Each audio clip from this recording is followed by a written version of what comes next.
Good morning, ladies and gentlemen. Welcome to today's conference prepared by Nordic Chambers, which will focus on the hot topics of today: CO2 emissions, sustainability, new fuels of the future, and so on. My name is Peter Horak, and I'm the moderator of today's conference. And let me introduce our guest today. Let's start with the only lady in between, who is Sonia Hikisova from Prague Airport. Her presentation focused on the decarbonization in the aviator sector. Good morning. Good morning. Next, welcome Vladimir Myslík from Volvo Trucks. Hello. Good morning, all of you. He will be talking about the use of alternative fuels.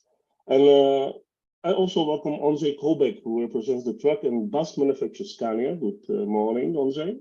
Good morning. Ondřej will talk about the shift towards sustainable transport. Next, our guest Daniel Hartus from Orlen Uniker. Good morning. Good morning. His presentation is focused on chemical recycling of plastics, what would be a powerful tool for security. And last but not least, I also welcome Jan Matějka from the Institute of Chemical Processes of the Academy of Science. Good morning. Good morning. And Jan Matějka has prepared a very interesting topic: recycling neodymium iron bore magnets, which are used in electric vehicles, wind generators, and etc. The carbon footprint is the hot topic of the moment, and CO2 neutral balance is important for the long-term sustainability. That's why we decided to bring together experts from the manufacturers, operators, and the technology companies to discuss the important issues surrounding this topic. Synthetic CO2 neutral fuels, the use of hydrogen, whether in fuel cells or internal combustion engines, electric drives, they are all possible. These are all possible ways to make the transport CO2 neutral and reduce its ecological footprint. There's probably not just one right one, and it will depend on creating tailor-made solutions to meet the individual needs of transport companies. Communication between all the parties will be the important thing, which is the reason why we have met virtually today. I think we are going to have a very interesting presentation, so we should move on. And I ask Mr. Vladimir Myslík to take the speech first. Great, thank you. I would like to share my presentation.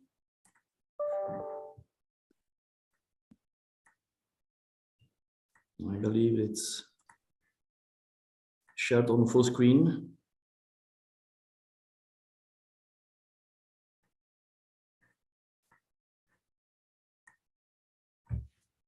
Now you should see presentation on full screen, isn't it?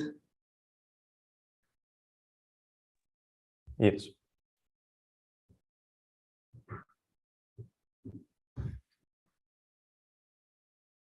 Stop sharing and try to once again. There you go.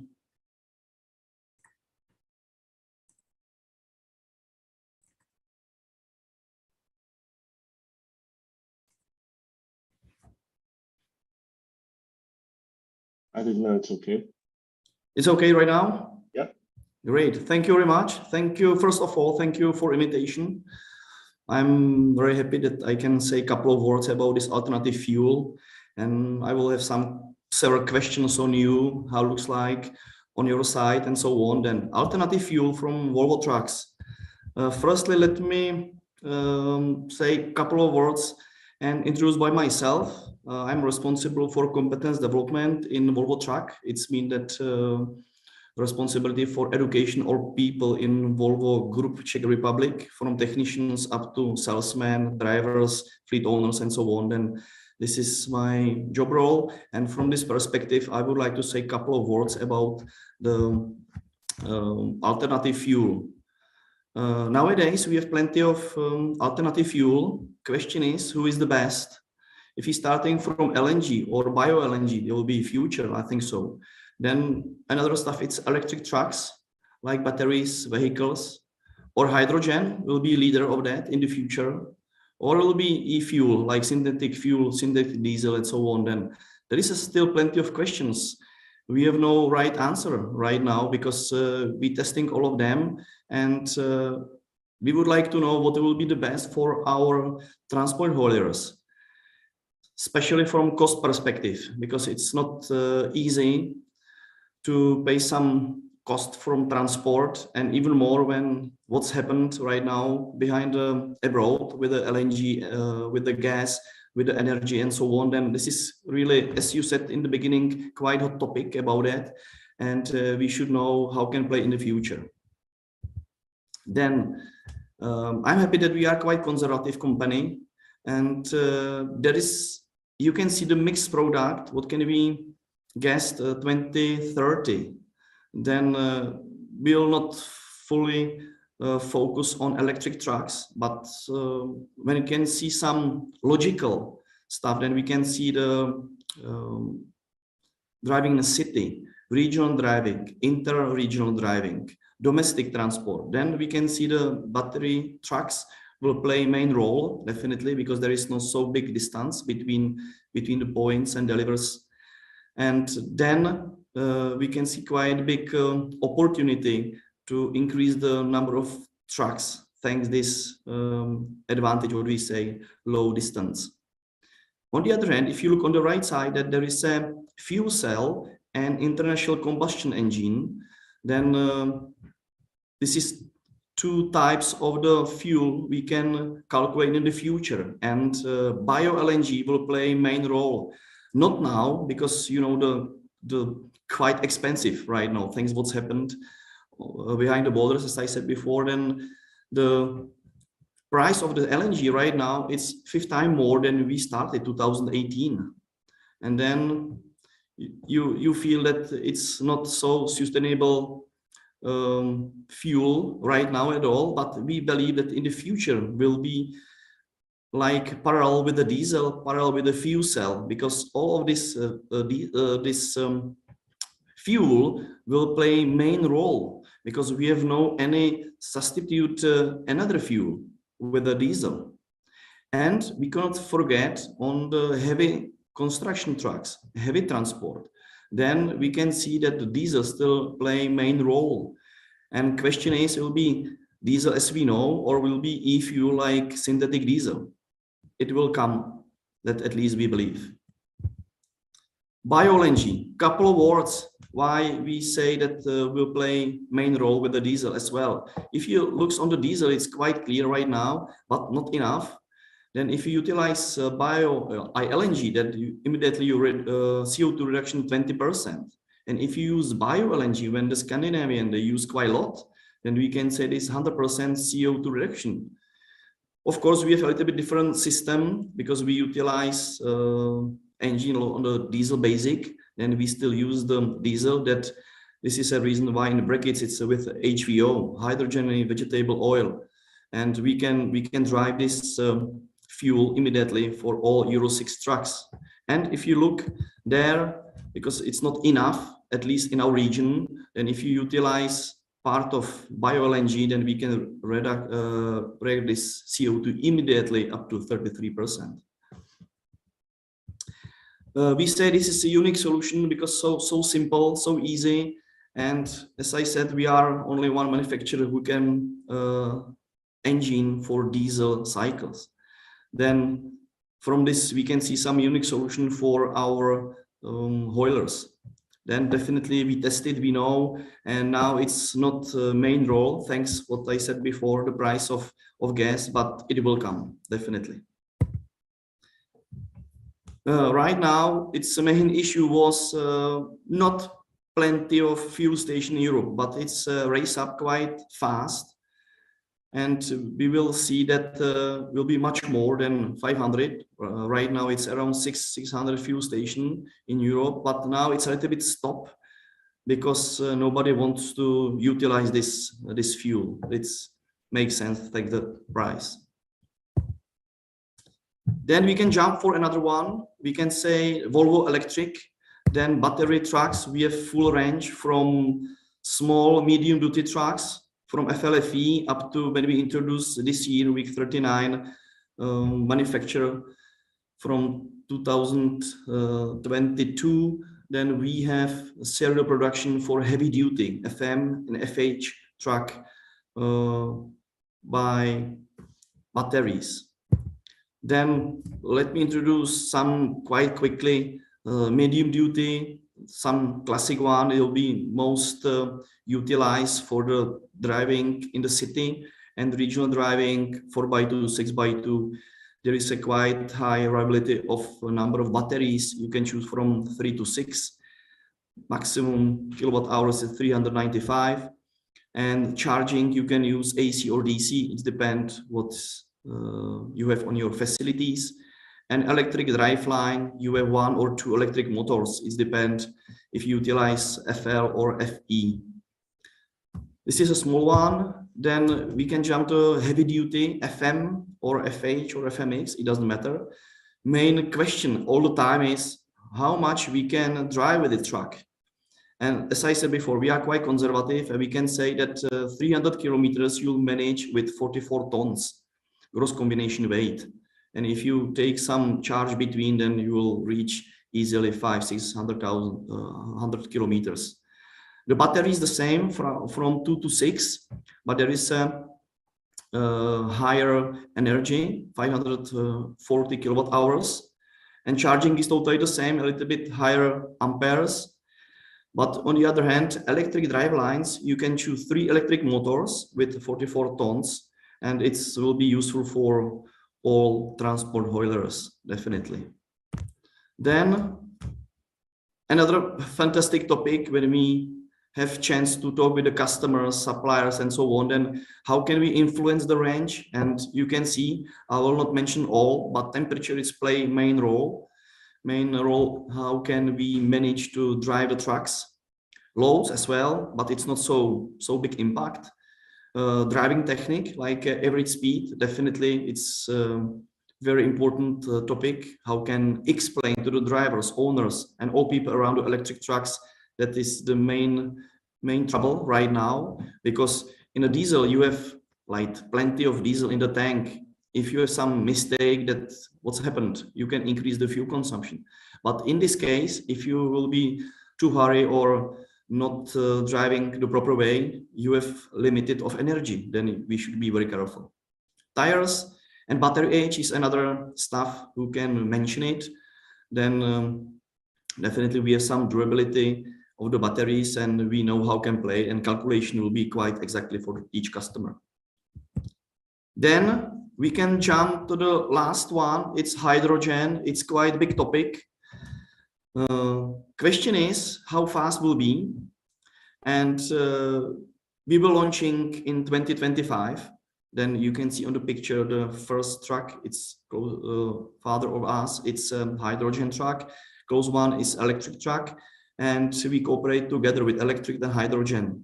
Then question is how successful will be, but definitely there will be several fuels, not only one. Then will be diesel, will be bio-LNG, will be hydrogen, will be battery electric trucks. Definitely this is, we can see our future, and we should wait for the results and the test proper way for our customers, and we should calculate cost for our haulers and suppliers and all stuff. You know how big troubles was build LNG stations, and then will be another challenging for build some hydrogen stations for the trucks. Then it was some couple of words about this alternative fuel. I don't want to go to some details, but generally you have some overview how looks like the Volvo trucks, the alternative fuel in the future. And why we do it? Because we will do it for our future generation, for our kids, and it's necessary to do. And this is the easiest way how can play with our environment and care our future generation. That was all for my presentation. Just thank you for listening, and if you have any questions on me, then I'm ready to to answer it. Vladimir, thank you for your presentation, but I have a few questions. First of all, if we are talking about charging stations for electric trucks, is it possible to use a developing network of charging stations for passenger cars, also for the trucks? And do they meet the requirements for the charging of trucks? Unfortunately, nowadays, we cannot use the charging station for trucks because there are different volts, there are different amperes.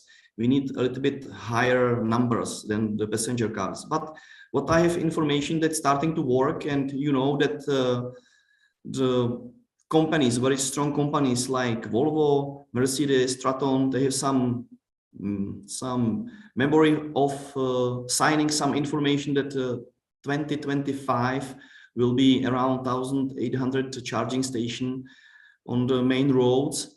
And I believe that if they say yes, they will cooperate together, they will manage. This is big challenging because you know how difficult is build charging stations. All of my colleagues, if they have a chance to start to build some charging stations, it's years, we can say. It's not so fast as we expected. Okay. When you talk about the use of hydrogen, are you planning to use it as a fuel in internal combustion engine or for a fuel cell? We're testing both. Right now, what can we see the results? The more efficiency is utilize fuel cell right now. And still under investigation, but indication looks like that fuel cell is more efficient than in combustion, international combustion. So, yeah. Okay.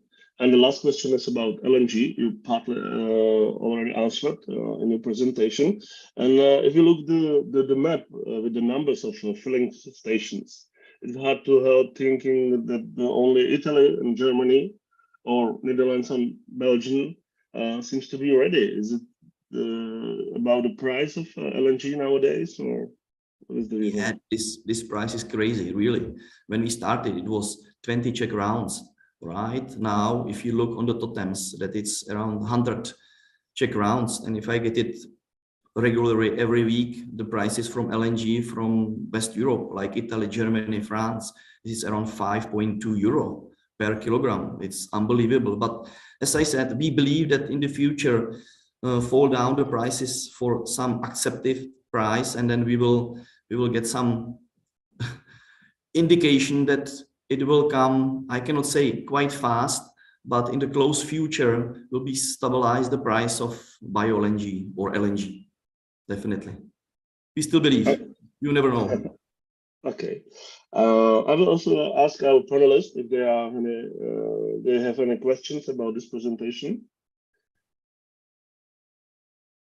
If not, let's move on. Thank you, Vladimir, for your presentation. And now allow me to give the floor to Ondřej Koubek from Scania, who will talk about the shifts towards sustainable transport. Ondřej, stage is yours. Thank you very much, Petr, and thank you all for giving me the chance to be here, part of this fantastic morning. I hope you can see my screen. And first of all, you see our, I would say, main strategy or mindset, which we started to work with some maybe 5 years ago, or maybe even sooner. It's driving the shift. And it's also connected to my position at Scania CER, which means Czech Republic, Slovakia, and Hungary. I'm driving the shift director. And people keep asking me, what does it mean, driving the shift director, and what does it mean, driving the shift? Scania has always been profiled as a leader in sustainable transport systems, and driving the shift is, I would say, a natural development of this mindset, of this strategy, because we really want to drive the shift into better future, into sustainable transport system. And the main part of this philosophy is sustainability. Why we are talking about this? I think Vladimir has already touched that, but we see that there is increasing need of transport. I believe you can victim that every day driving on the roads, that you are complaining about the trucks standing in all the roads and highways. And unfortunately, 25% of global emissions are coming from transport. So that's why we really see that transport is a key to economical and social sustainability. And why we are talking also about economical and social, because many people believe that sustainability is just being green, but this is not right. Sustainability is combination of environmental, economical, and social approach, because sustainability is that we all be here in next 20, 50, 100 years. If we only go green, then we will be destroyed economically and we are done. It's not sustainable. Our approaches at Scania, we can divide sustainability into two areas. Sustainable transport, which means doing the right things, the right products, and responsible business. It means doing things right. So not only the products that we deliver to the customers and take care of, but of course we take the social responsibility as a company. So we take care of environmental footprint from our operations. We take care of diversity and inclusion, health and safety, human and labor rights, business ethics, and community engagement, because this is all building the whole sustainability approach and picture. Few years ago, Scania was among the first industrial companies which committed to follow the science-based targets based on Paris Agreement from 2015. Because we know, of course, we are a big company which is contributing to the global transport ecosystem, and we believe that we have a huge responsibility for the impact of our operations and of operations of our products. So that's why we committed to follow the Paris Agreement, and we set our driving the shift strategy, which is based on science-based targets, not like best guess, we think that something is possible. It's really achievable. And we are now, I would say, in the middle of the journey from 2015 to 2025. As you can see, we committed ourselves to reduce the CO2 emissions from our own operations at least by 50% in this 10 years period. And the products, this is something what we really don't have in our hands, because it's all about the customer possibilities, the market possibilities, and also infrastructure. So that's why we set the target at 20%. It's tough, but we really see that it's realistic. And how to get there? And we are slowly getting to the point of this conference, because of course we still have our conventional powertrain, and we would be lying to ourselves if we say that only e-mobility and other stuff is possible. Because especially in Central European region, we see that the conventional combustion engines will be here still with us for some years. So we are focusing on fuel efficiency, renewable fuels, and driver coaching, because also the middle part between steering wheel and seat is extremely important. And of course, electrification. And here we are talking about many ways of electrification, but I will come back to this later. Here is just a briefly split of those 20%, how to get there, because we see there is some natural development of the vehicle. We see improving quality of diesel, that's the diesel mix.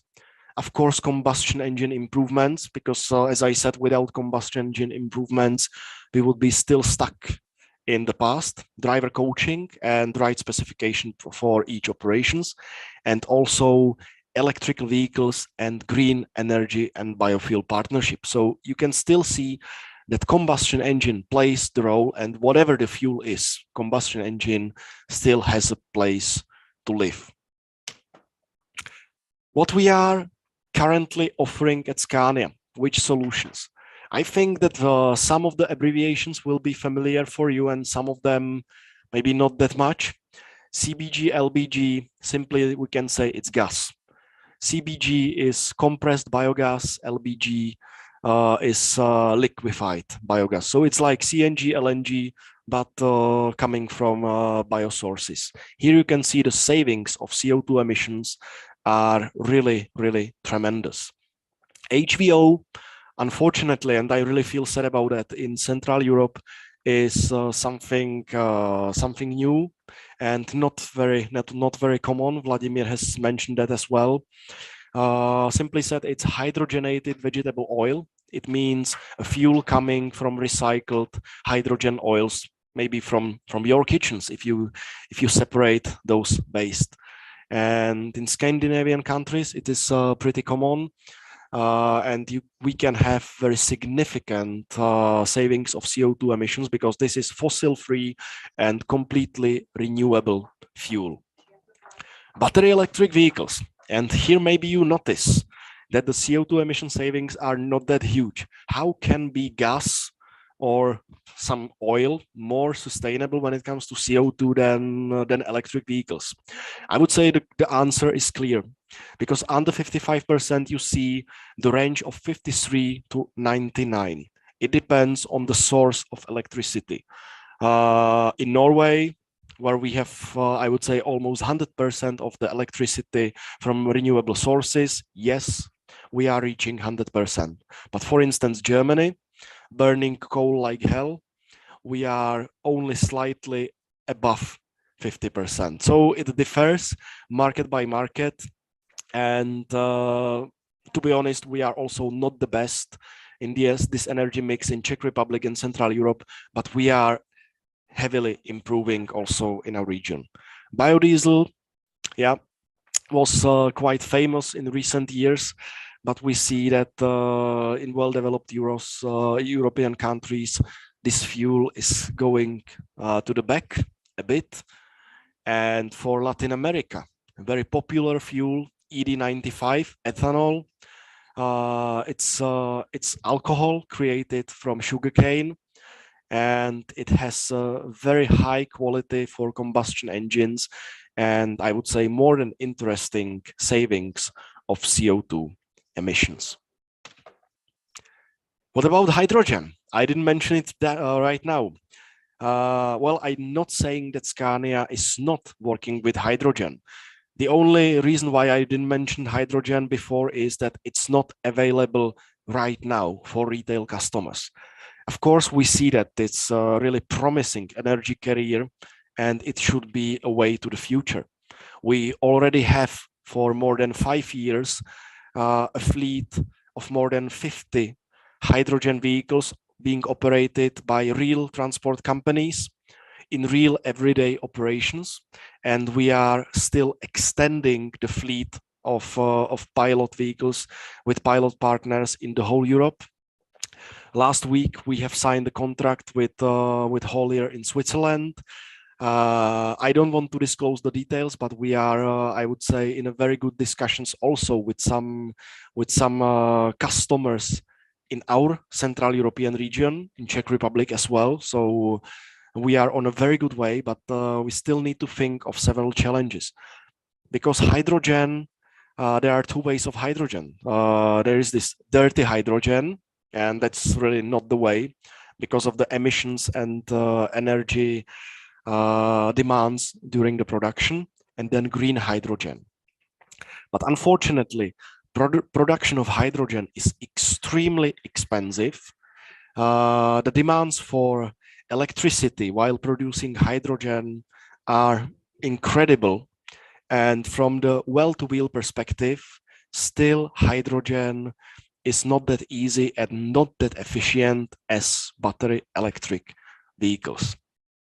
And I can say maybe some 120 years ago, we were in a very luxurious situation because we said, okay, horses, it was enough. Now you can enjoy the rest of your lives, do the horse racing, and we have combustion engine. But what is the future now? Because you saw that we are now testing and exploring many of the areas: gas, biofuels, renewable fuels, electricity, hydrogen. What will be the future? We are now working with 4 scenarios. One, I would say from my perspective, the most realistic for next 20, 30 years, battery electric vehicles, because the technology is improving, and yeah, simply said, when it comes to the costs and effectivity, it's the best solution for e-mobility right now. Growth of biofuels. And I mean real biofuels, not biodiesel, which made the whole country yellow. So 100% biofuels with combination with battery electric vehicles. Fuel cells grows. I'm not saying that maybe tomorrow somebody will come with a new technology how to produce green hydrogen or technological mix combining all of those approaches. We will see, and only the future will tell us which path is the right one. But as I mentioned, we are focusing on electrification, battery electric vehicles, and the plan is simple. By 2030, we are planning to have more than half of our production coming from with electrical powertrain. And electrical powertrain, it means battery electric vehicles, fuel cells, whatever. It's a combination, just using electricity as the main power. And what are some e-mobility plans at Scania? Now we have battery electric vehicles, tractor units and rigids, mainly for urban distribution purposes with driving range up to 250, 270 kilometers. And this year we have also released updated plug-in hybrid. We are the only brand producing plug-in hybrid heavy vehicles. And the full electric range of 60 kilometers is ready after 30 minutes of charging. We have already introduced new truck, which will be produced next year. It's a truck which can be running for 4 hours with 40 tons full speed, or for 3 hours with 60 tons. So here we are talking about something which is coming, I would say, which is making sense for the customers and for the hauliers. And in 2024, we will introduce long distance electric trucks. They will be able to run for more than 4 hours, and the charging, if there will be a proper charger, will last 45 minutes, which means it's the mandatory break for the drivers. And all the things which I mentioned are strictly connected with the charging. Our vehicles are equipped with CCS2 connectors, which simply said that it can be charged with all of the DC chargers, which we are meeting along highways. The only limitations is the parking space, because of course when the companies are building the chargers and we see five, 6 chargers, nobody wants to occupy all of them, the parking space, with one long truck and long vehicle. And also with other technology partners, we are working on a new standard, MCS, megawatt charging. It's something what will in the future replace standard CCS right now. And as we are now with charging talking about kilowatts, the MCS standard charging speed will be at least 1 megawatt. Of course, there will be huge demand for the grid capacity, but it's another story. And as Vladimir also mentioned, at the end of the last year, there was signed a joint venture of Volvo Group, Daimler, and also Traton Group, covering Scania and MAN. And those companies committed to build in next 5 years at least 1,700 high-speed charging points in the whole Europe, with investments of more than €500 million. And we know that other partners and other, especially energy distributors, are planning to support this initiative and build their own stations. So it's not happening overnight, but the charging infrastructure is definitely in a pipeline, and it will happen. It will definitely happen. And where are we heading? We are heading into automation and fully autonomous vehicles. We already have some in operations. Here you can see just one mining vehicle which we are operating in the mining industry in Australia. We are also testing in real operations, in real traffic in Europe, some other vehicles. The key is connectivity, because if we have information about the vehicles, where they are standing, where they are driving, what are the habits of the drivers, then we can plan properly plan the charging and other services, and electrification, because combustion engine is still something what we are what we need today, but electrification is the future, no matter which way of electrification it will be. And that's all from my side, and definitely I'm happy to answer your questions. Andrzej, thank you for your presentation. I was interested in several things in it. One of them is driver coaching. You are very good in it. But especially with the battery-powered trucks, the way the driver drives will be the key point for the range of the truck. Will the coaching be any different from the for the internal combustion engine trucks? Fortunately, I must say that there is no big difference, or no difference at all, because there is still a steering wheel, throttle, and brake. And of course, from normal vehicles, normal heavy-duty vehicles, we see a retarder or this engine brake, and we have the same, but instead of retarder, it activates recuperation. And also, if you push the brake pedal, it starts recuperation. So if you are a good driver with combustion engine, then you don't need to change the habits, and you are a good driver with electric vehicle as well. I would say the only difference is the mindset of the drivers, because we see that many of the drivers believe that the only right vehicle is equipped with V8 engine, and they are not willing to drive those vacuum cleaners, as they call it. So I would say the mindset is the main difference. Maybe the important thing will be the number of coils in the engine or something like that. Yes. In your presentation, you mentioned several scenarios for the use of different alternative powertrains and fuels. Which one do you trust or believe in most in Scania?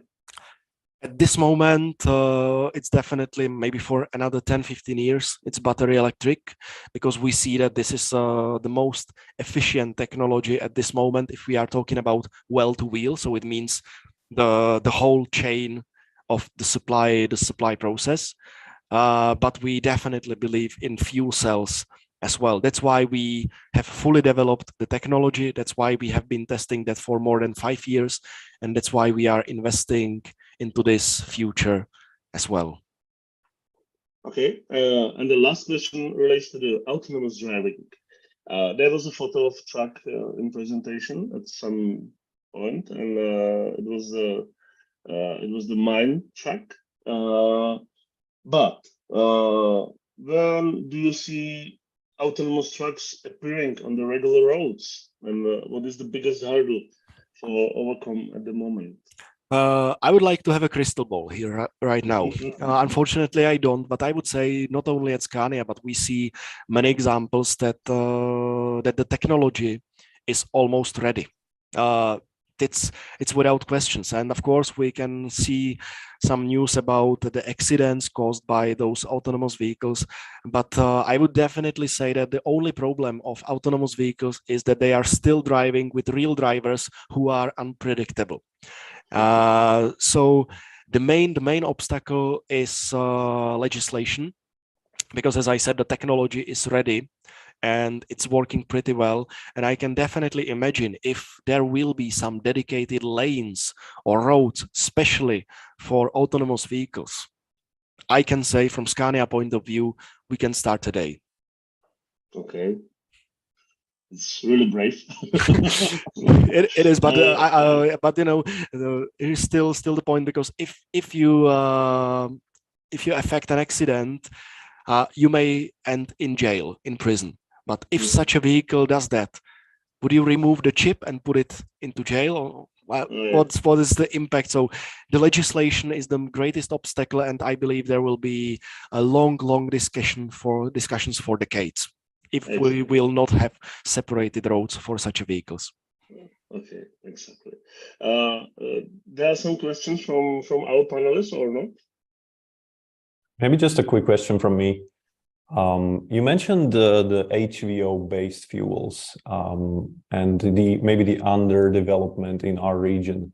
What do you see from a perspective of an automotive company? What do you see as the biggest challenge for developing these kind of fuels?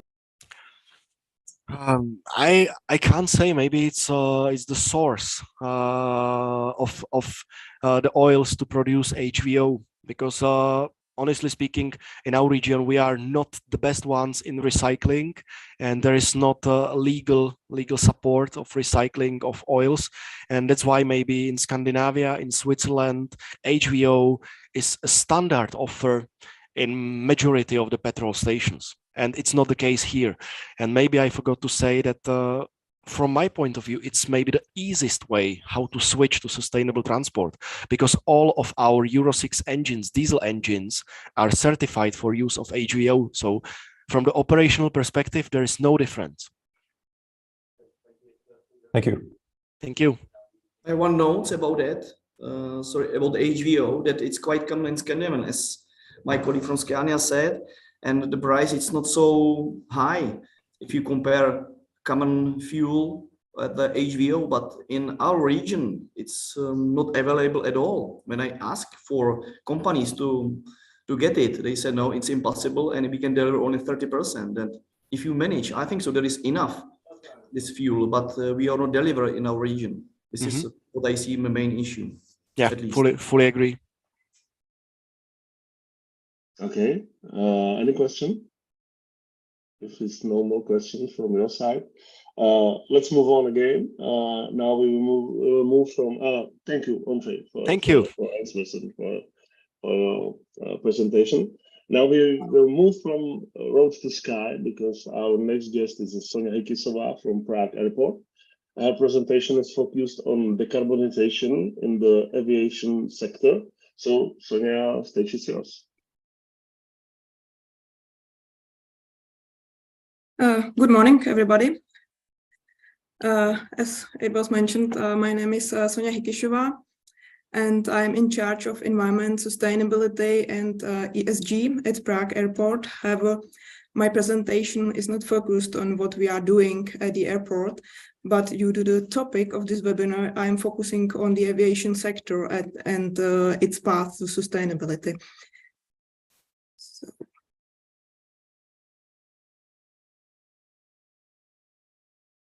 Yeah. Sorry. Yeah. I will try to outline concrete sets of measures to decarbonize aviation within a limited time frame. I will focus primarily on the Destination 2050 report, which very clearly summarizes and quantifies the specific possible emission savings. I will talk in short about technological improvements, SAF, economic measures, and operational improvements. Aviation has been labeled by the media and public as one of the biggest producers of CO2 emissions. However, the reality is that it contributes only 2 to 3% of CO2 emissions globally. The largest source is the energy sector and road transport. Aviation accounts for 12% of total transport emissions, and in the past, average fuel consumption has decreased by 2% per year. And another interesting fact is that 80% of CO2 emissions are generated from flights over a distance of more than 1,500 kilometers, for which there is no alternative. Flying connects world and remote destinations and contributing to GDP. With regard to Green Deal, there are attempts, for example, in France, on the restrictions of short-haul flights, but there is another alternative. A recent study compares all the advantages and disadvantages of short-haul flights with other transport alternatives. Conclusion: everything is not black and white.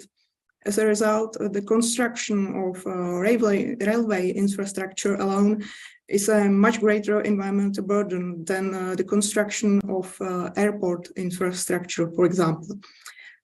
Equally important is the noise pollution, where the number of inhabitants affected by noise from rail and car traffic or road transport is about 100,000 times higher than the one affected by noise from air traffic.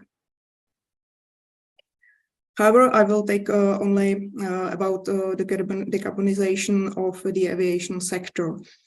Emission reduction commitments are in line with the objectives of Paris Agreement. Of course, the goal is also to preserve connectivity for future generations. Specific aircraft manufacturers, airlines, and airports have their individual goals, of course.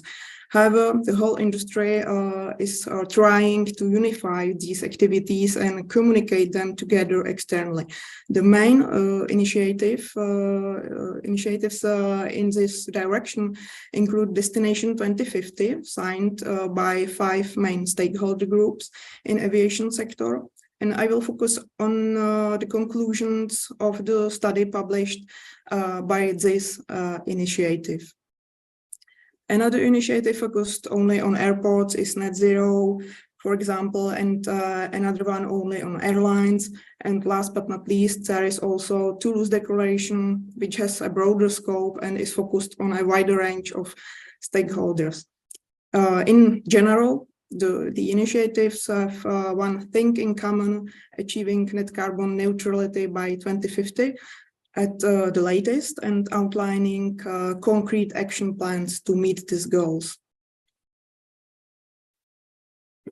Potential of the individual sets of measures can be clearly seen in this image, whether it is technological and operational measures, the use of sustainable aviation fuels, economic measures. The impact of all these measures on demand is also taken into account.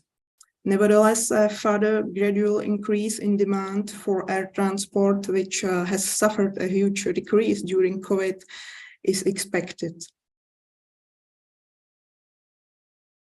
So the first group of measures that has the greatest potential for achieving emission savings is logically technological innovation. It is up to 37%. Some changes are feasible in the medium term, especially the acceleration of fleet renewal for more modern machines with lower fuel consumption and overall better parameters. New aircraft propulsion may look like science fiction for some, but electric planes, for example, are already flying and are planned for short-haul flights for domestic transport, for example, in Scandinavia. Hydrogen-powered aircrafts are already in the plans of aircraft manufacturers such Boeing or Airbus. Of course, technological changes will also require big changes in certification procedures. A measure that can bring its result practically now and without the need for significant changes both in the aircraft themselves and in the necessary logistic infrastructure is the use of sustainable aviation fuels. These can be mixed with conventional kerosene, which is a big advantage. And of course, the first generation biofuels used in road transport will no longer be supported. For aviation fuels, it will be necessary to apply very strict and robust sustainability criteria in order to eliminate other indirect impacts on the environment. By 2030, it is projected that there could be savings of 55% compared to 1990, and by 2050, sustainable aviation fuels could replace over 80% of kerosene consumption. The biggest issue in this area is production capacity and, of course, price. It is also necessary to increase the possibility of mixing SAF into kerosene from the current maximum possible amount according to ASTM certification up to 100%, and to implement the necessary policy regarding the mixing of SAF. It is now on the table in the form of refuel EU aviation legislation, but for now in a very reduced form in percentage units. In addition to technical measures, economic measures also play a role in decarbonization, not only for air transport, of course. Aviation is included in the EU ETS system as opposed to car transport. In addition to this framework, there is also the CORSIA system, which is based on the offsetting of emissions from the international flights between participating countries. This is the amount of emissions above the 2019 reference value. When we talk about net carbon neutrality by 2050, we are also talking about technologies that will ensure the absorption of CO2 directly from the atmosphere or afforestation. These technologies, such as carbon capture storage, are currently in pilot operation. And in the case of these economic instruments, it is necessary for them to apply globally and, of course, to avoid carbon leakage, which is a big issue. Operational improvements, both in the air and on the ground, can also contribute to reducing emissions.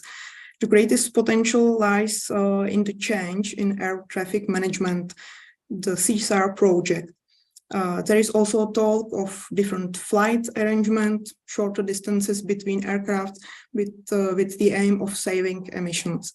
For example, a separate chapter is the operation on airports with main focus on e-mobility and electric infrastructure for aircrafts to all gates and also for remote gates. Although airports have a minimal share of CO2 emissions from air transport, they have always been leaders in this area, as well as in innovation, digitization, etc. Prague Airport is no exception. Our goal is to achieve carbon neutrality by 2030. Since 2009, we have been measuring the carbon footprint of all three scopes and are involved in the International Airport Carbon Accreditation Program. We have implemented a number of cost savings measures. Since 2019, we have been using green electricity, and as one of few airports, we provide additional noise control measures, a ventilation program for surrounding communities. We also try to motivate airlines to use quieter aircrafts to and from Prague Airport by implementation of noise charges.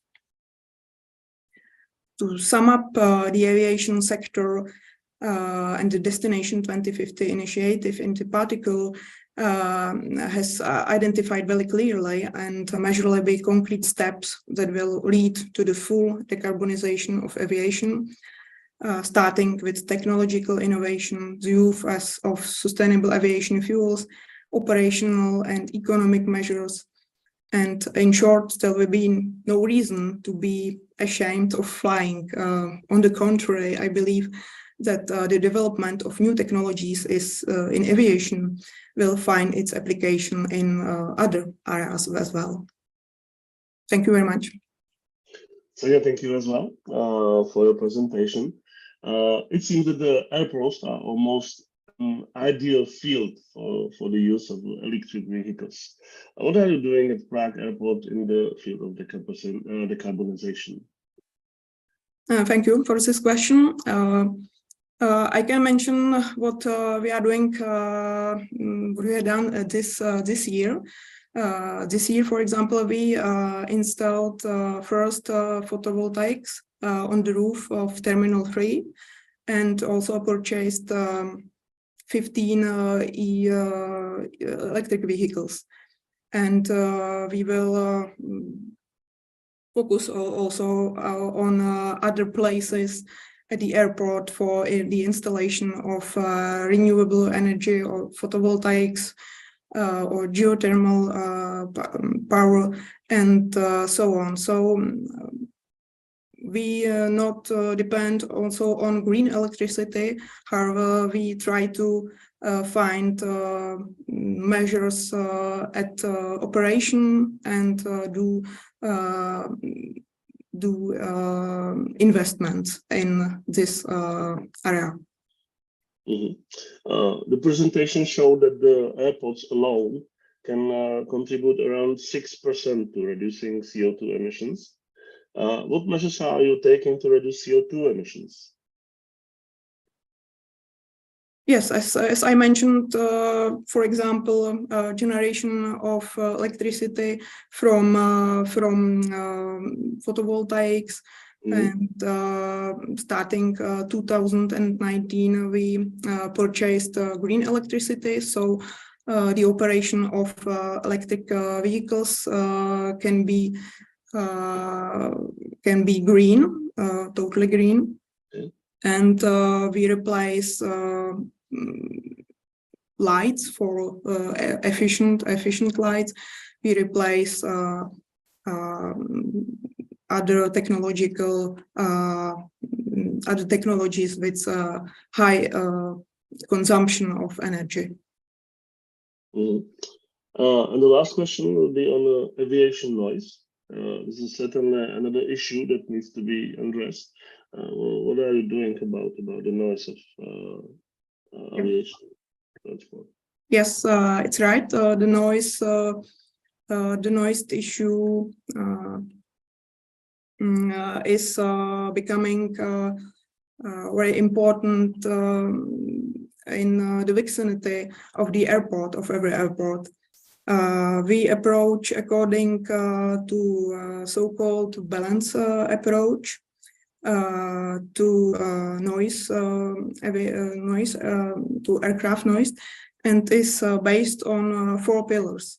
It is a reduction of noise at source. It is land use planning and management, and noise abatement operational procedures, and operating restrictions. So in practical point of view, this is the replacement of windows in the vicinity of the airport, or we provide also ventilation system with recuperation for inhabitants and for schools, for example. Okay. Is there any question from our guests? If it's not the case, so Sonia, thank you for answers and for your presentation. And I would like to hand over to the next guest at this time, who is Daniel Hurtus from Orlen Unicre, whose presentation concerns the chemical recycling of plastics. Daniel, please, stage is yours. Thank you, Peter, for the intro.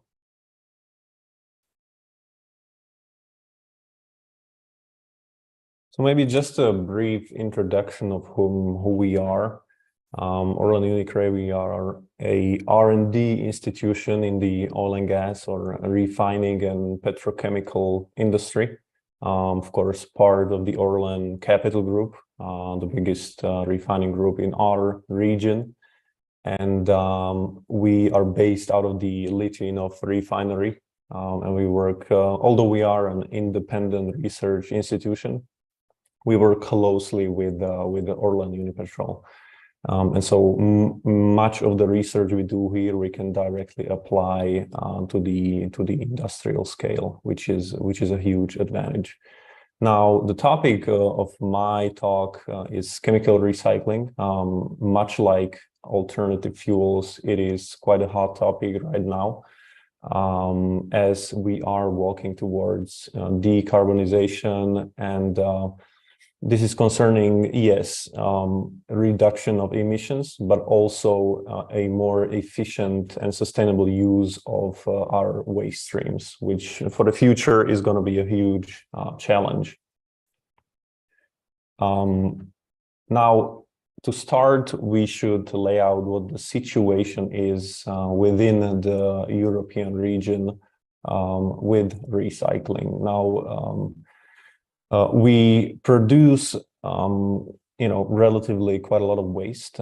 This graph is out of a recent study that came out. It was quite comprehensive and collected the most recent data on waste collection. And you might be surprised to see, we could call it an abysmal number, the circular solutions, or in other words, a true recycling of our waste. We actually recycle only 14% of plastic waste.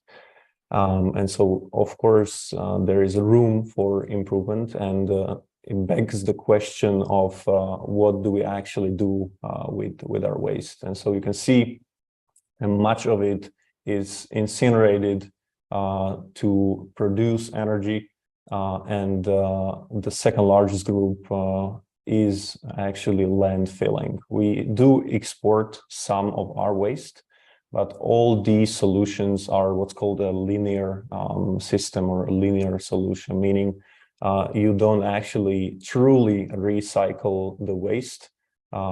It has a linear life cycle, or life stream, so to speak. So the circular solutions are mechanical and chemical recycling. I'll talk a bit more about both, but the focus here is the chemical recycling.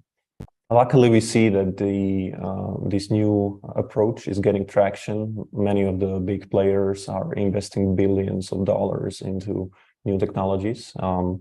So the prospect of getting it up to speed is there. Now, what do we as oil and gas and petrochemical companies, how can we contribute to circularity? Definitely, there's multiple pathways. It has been said here before that there's no one single silver bullet solution. And with these numbers, you can see that the chemical recycling is still in its infancy in terms of industrial use. Now, the legislation and, of course, the situation we find ourselves in as a society is going to require us to reduce landfilling, reduce incineration. And so by replacing incineration of plastics, for example, with chemical recycling, we can actually save around 50% of greenhouse gas emissions, so mostly CO2 there. So the challenge here, or the goal here, is to reduce landfilling plus incineration and to use the waste streams more efficiently.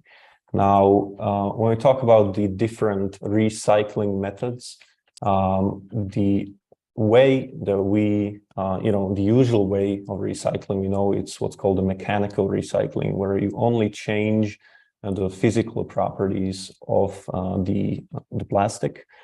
So picture a PET bottle that you throw into the yellow bin, you melt it and you reuse it in either or the same kind of product, where you have to mix in some portion of the virgin polymer, or you can use it for flower pots, for whatever other plastic material, with the important point here being that the final product, or the recycled product, usually has lesser value than the original one.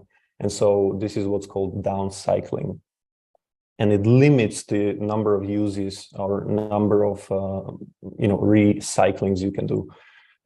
Chemical recycling, on the other hand, offers maybe an alternative to this by using change in chemical structure and offering the product that can be used to actually upcycle the waste stream. And you can see here that the product of chemical recycling is feedstock for production of chemicals and plastics again.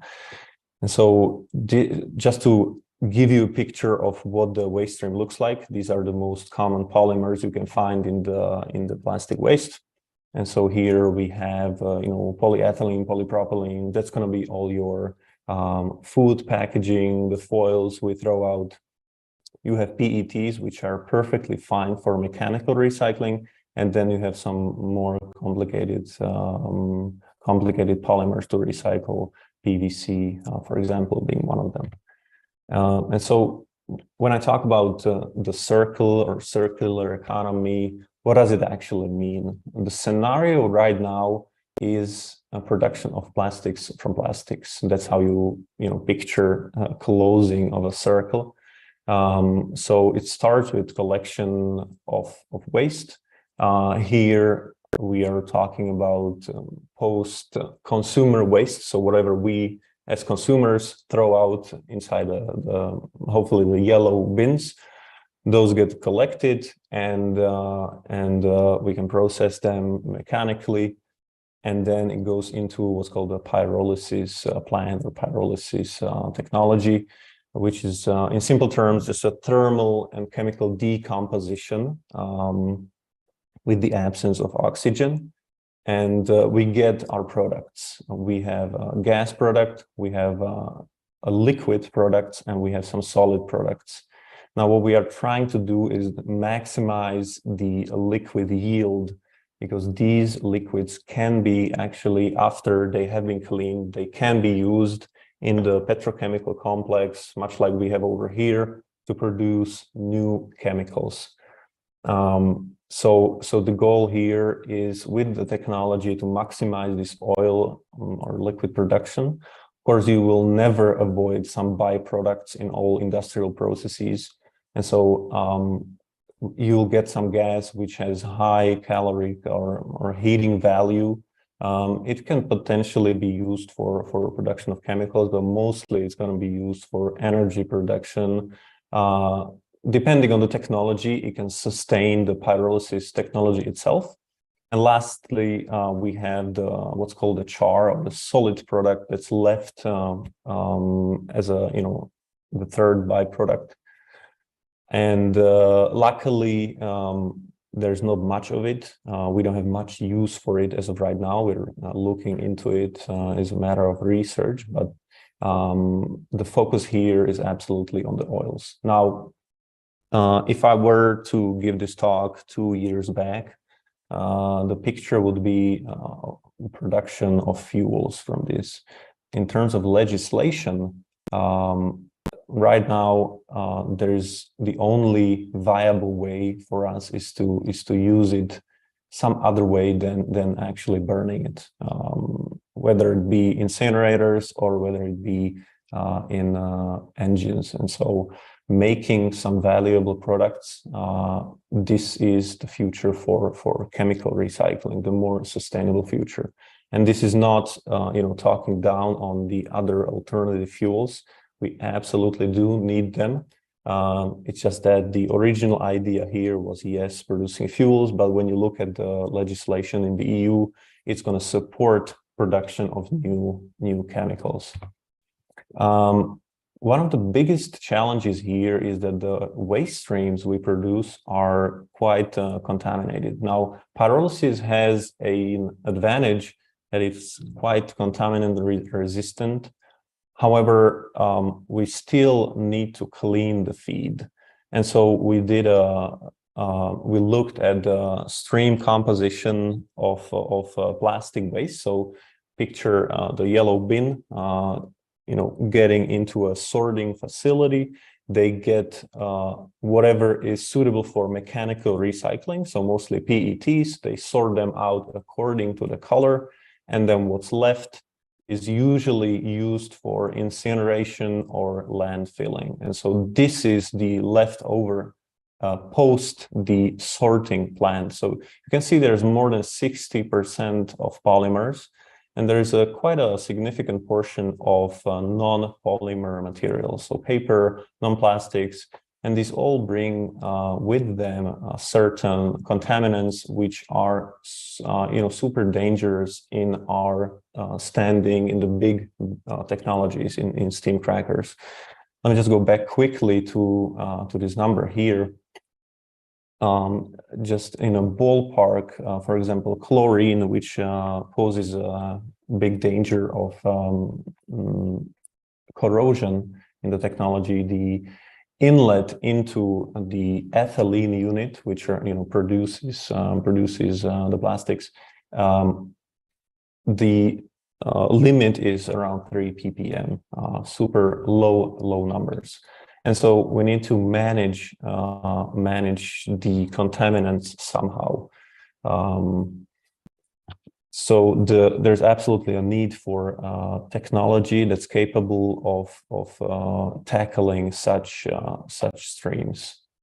And so we have kind of 4 pillars on how we approach chemical recycling. And let me just maybe add that pyrolysis is only one way of chemically recycling. Right now, it seems to be the technology with the highest, technological readiness level within the chemical recycling spectrum, but there are other solutions. Mostly, I'm talking here about pyrolysis. And so, coming back to the pillars we actually have to know the quality of the product. So we have a huge background in analytics, in chemistry. And so we have ways of analyzing the final pyrolysis products to see how much cleaning they need before they can be introduced into the standing technology.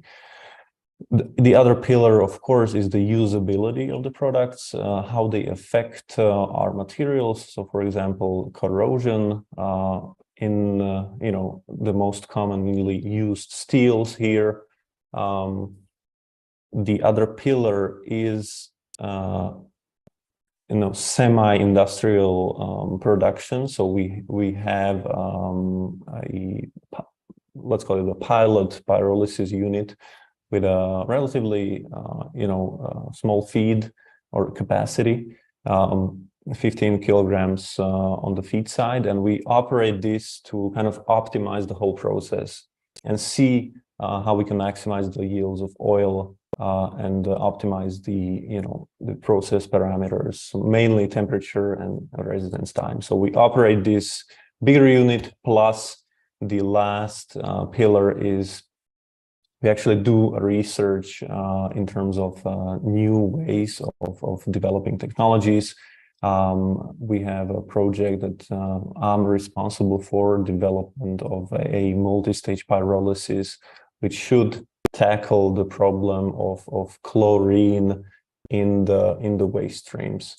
And so I would sum this up as we need all these pillars. We need more R&D, we need the analytics, and we need to see how these processes behave in bigger, medium and bigger scales to evaluate if they're viable. And the results we're getting seem to indicate that yes, this technology has future. And so just quickly, what's the vision for pyrolysis and maybe chemical recycling in general for the future? We need more investments and industry innovations. Improving analytical methods is something we work on every day. And by doing these, we can maximize the pyrolysis oil quality and quantity, and then introduce it into the standing steam crackers to produce polyethylene, polypropylene with a recycled content. And the more and more and higher the technological readiness is, the higher the recycled content is going to be. And so companies or groups like Orlen, like OMV, like Shell, ExxonMobil, all the big players already are announcing their industrial scale operations of these. And so that's the key here, that we are kind of already past. So pilot to industrial scales. The vision for example, Czech Republic could be having decentralized network of these small pyrolysis units, producers of waste could process their waste, produce oil, transport it to refineries, much like ours, and we can produce plastics with recycled content, getting to reduction of CO2 and using the waste streams more efficiently. And so that's the vision of the future. It's going to require the participation of governments, the industry, plus the consumers. Thank you. Thank you, Daniel, for your presentation. But I have some questions for you as well. First of all, what do you think is the solution to increase the efficiency of recycling itself? Because if I remember right, it was less than 1% in your presentation. Is that right? Yeah, so overall recycling was around 14%, and less than 1% was chemical recycling. So we need to work on both. These two should work in conjunction. They should not, so to speak, cannibalize off of each other. And it's going to work that way because for mechanical recycling, we're used to it. You have the polymers like PETs that are suitable for that, and they're kind of unsuitable for chemical recycling. So it's a perfect situation. Now, to your question, there's maybe two pathways here.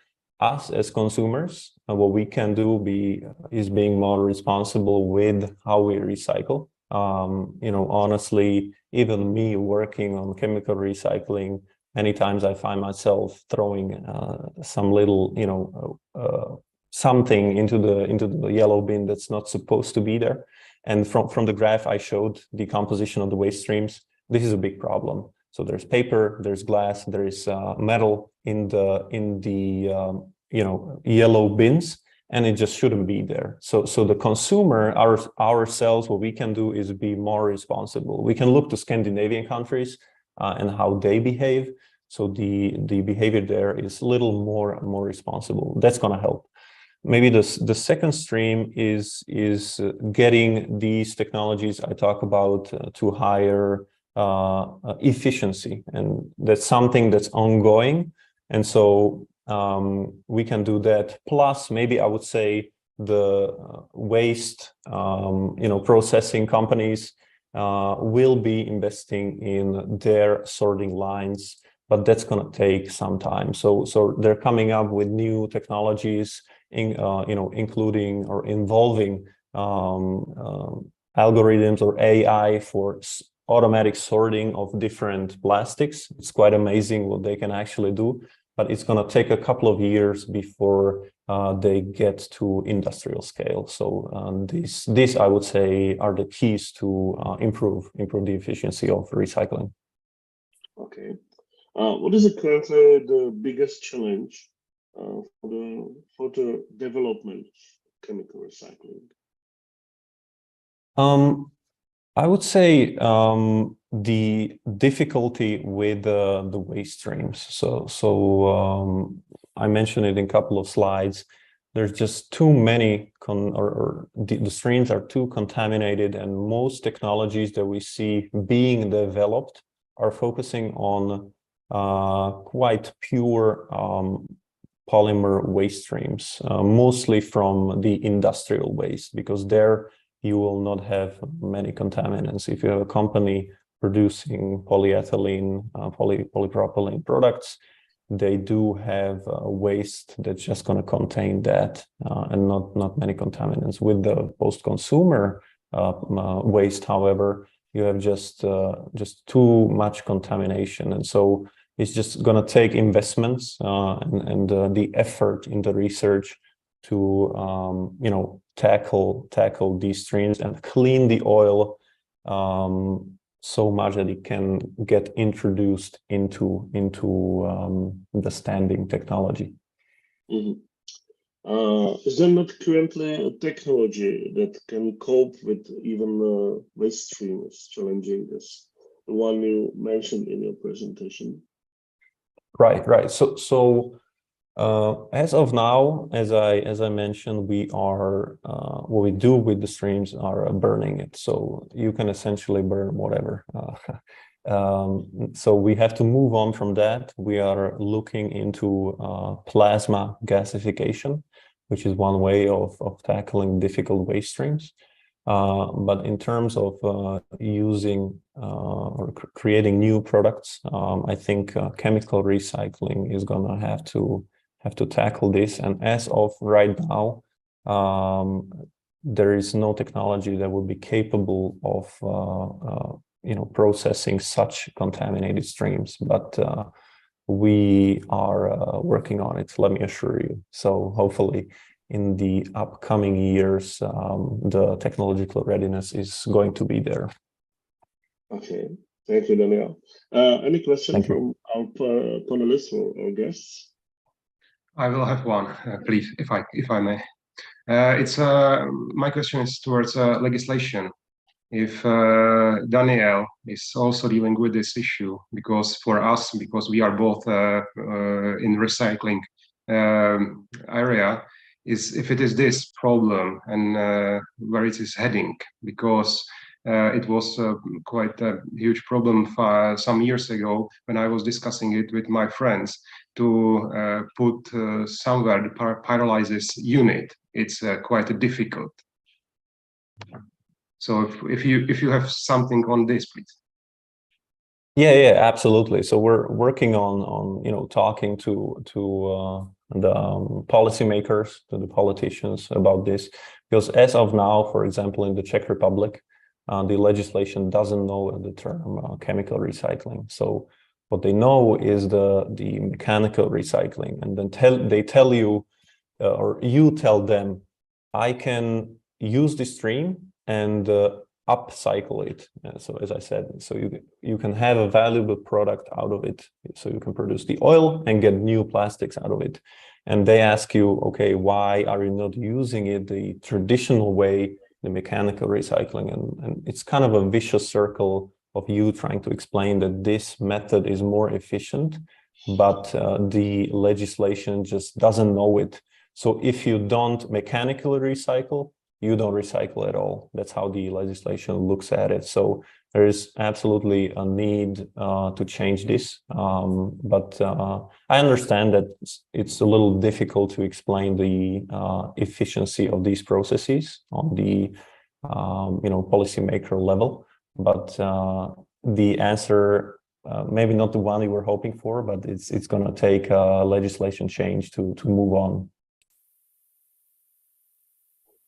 Okay, thank you, Daniel, for your answers and for your presentation. And now we will move to our last guest, Jan Matejka from the Institute of the Chemical Processes of the Academy of Science, who has prepared a very interesting topic, recycling neodymium iron ore magnets, which are used in electric vehicles, wind generators, etc., etc. Mr. Matejka, stage is yours. Thank you very much. Thank you for introduction. Hello, everyone. I will put it there. So, but where I have it? Oh no. Okay, I will try it again.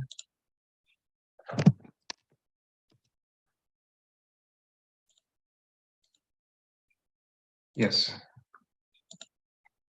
It disappeared, sorry. I was prepared. So anyway, hello everyone. Thank you for an introduction, Peter. I really want to thanks for invitation from Nordic Chamber of Commerce, especially Tula Turcerova. Thank you for this opportunity to have to be able to speak about recycling neodymium iron ore magnets and IB magnets. My name is Jan Matejka. I'm CEO at HM Personal Progress. So I need to correct that information that I'm from Academy of Science. It's not true, we are cooperating, but I think it's not the issue to discuss here, because the most important issue is recycling neodymium iron ore magnets. So let's get on straight. So, great. So what and where is neodymium magnet? Neodymium magnet is when you have quite a huge range of magnets. Neodymium magnet is based on REE, rare earth elements, which are giving to this magnet quite unique properties. It's about remanence. It's because of these properties, the remanence is the strength and it's how strong magnet is. And these magnets based on neodymium, they are the strongest magnets on the planet Earth, and for that reason they are quite great to use in electric motors. What is opposite side of these magnets and of this remanence, this strength, is that they are very fragile to temperature. Because they can be demagnetized from 80 Celsius, 80 degrees of Celsius, to up to, let's say, 220. It depends what you put in them, what another elements you put in this magnet, and because of this, it is quite expensive at the end of the process. So this is what it is, what's magnets, and where they can be found. It's electromotors. It's growing and growing. The share where they are used. It's electromobility. So when you are in, let's say, in Prague, and you can see the shared electro scooters. So in every electro scooter there is a motor which is based on this NIB magnets. But it's not only in the, let's say, motors or generators, wind generators, which are powering, let's say, this Green Deal movement and green energy. It's also can be used in separators and lifting magnets. So it's the scale and the areas where you can find those magnets, it's very wide. So that's just before beginning what is neodymium iron bond magnets. So the main thing is why to recycling NIB magnets. It's the problem, as I here wrote, it's mining and extraction processes cause environmental issues. It's very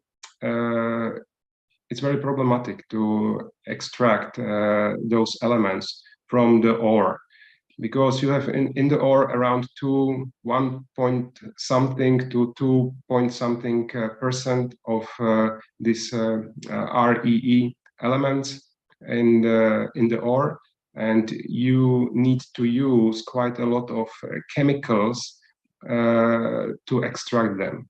So for that reason, there is a very few places where you are able to extract those elements, and mainly it is in China. For that reason, you can see that China holds around 95% of the market with these elements, because no one else wants to cause environmental issues in their countries. What is obvious. So this is also huge motivator for finding ways how to recycling it. Why recycle those magnets is also that 30% of mass of that magnet are those REEs, which can be extract, let's say, up to 95% of them, because you can't do anything, let's say, up to 100%. It's impossible. So there is a huge source for this REE to let's say to again extract it. What will be very another good point out point of this, if we will be able, because we are still not able to extract those REEs is if you have it, you can use it, reuse it. So, and don't be dependent on the China, because also it's very problematic to have a partner who is holding 95% of the market. It can dictate it, the price, the volumes, and so on. And for the business point of view, it's very dangerous. So this is also a driver to find a way for recycling magnets. There are several approaches of recycling. First of all, and quite a lot of institutions are going in the way of hydrogen decryptation. I really don't want to go and bother you with what it is. So I just only say that there are some approaches, and I hopefully, if you want to know more, just send me the questions, and I will be happy to answer them. So then it's hydrometallurgy process. It's the way which we are using, and then pyrolysis. Still, as I mentioned, the race is on in this. No one is in the end. No one is in the finish. No one has the final product. It's still it depends on the approaches. Every approaches will provide another end product or final product, which can be used in the industry once again. So this is what where we are at the moment.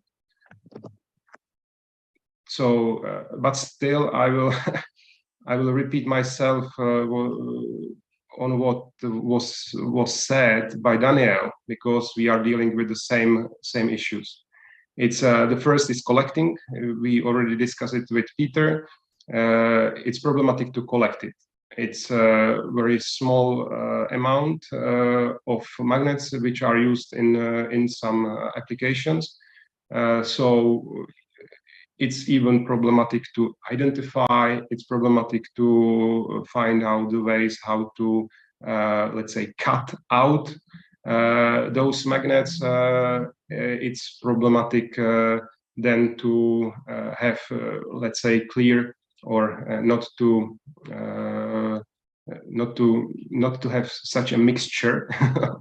Like Daniel mentioned, it's problematic to have also paper and other stuff in the mixture, in the feedstock, because organic and inorganic chemistry